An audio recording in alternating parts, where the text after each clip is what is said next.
What if I told you France had a clear path to invade Germany and possibly end World War II before it really began, but chose not to?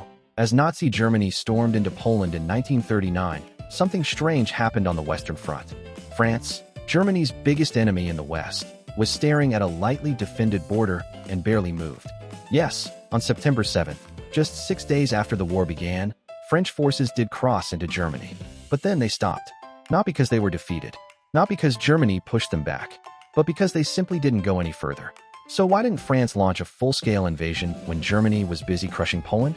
In the years between the wars, France and Poland had built a close military alliance.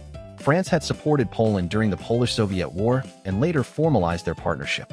And when tensions with Germany began rising, that alliance suddenly became very real. Both nations agreed on a strategy. If Germany attacked Poland, France would strike from the west. The idea was simple: force Germany into a two-front war.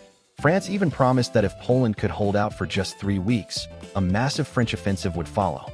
On paper, it sounded like a solid plan. But when the moment came, that offensive never arrived. The first problem was simple: France wasn't ready. Yes, French troops crossed the border quickly, but they weren't nearly strong enough to launch a serious attack.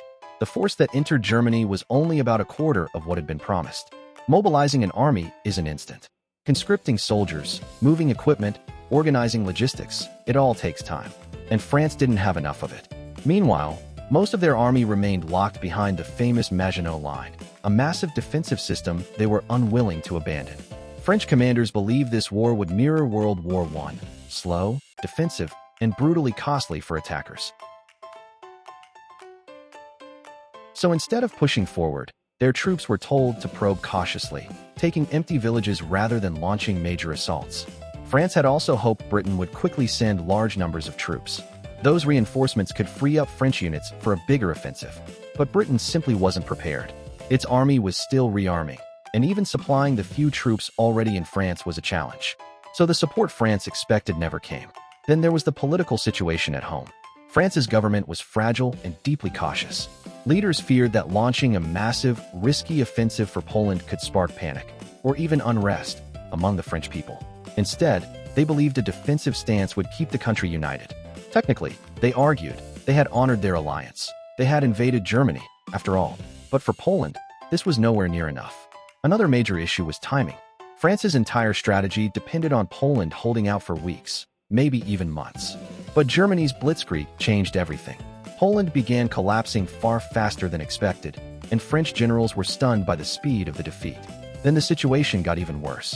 The Soviet Union invaded Poland from the east, sealing its fate. Suddenly, France faced a terrifying possibility. If they pushed too far into Germany, they could be caught exposed once German forces returned from Poland. Advancing now seemed less like an opportunity and more like a trap. But perhaps the biggest reason of all was a massive miscalculation. France had no idea how weak Germany's western defenses actually were. Most German troops were in Poland, leaving the western border thinly held and vulnerable. If France had launched the full offensive it promised, it might have broken through with ease and pushed straight into Germany's industrial heartland. But French intelligence assumed the opposite. They believed German defenses were strong and heavily manned.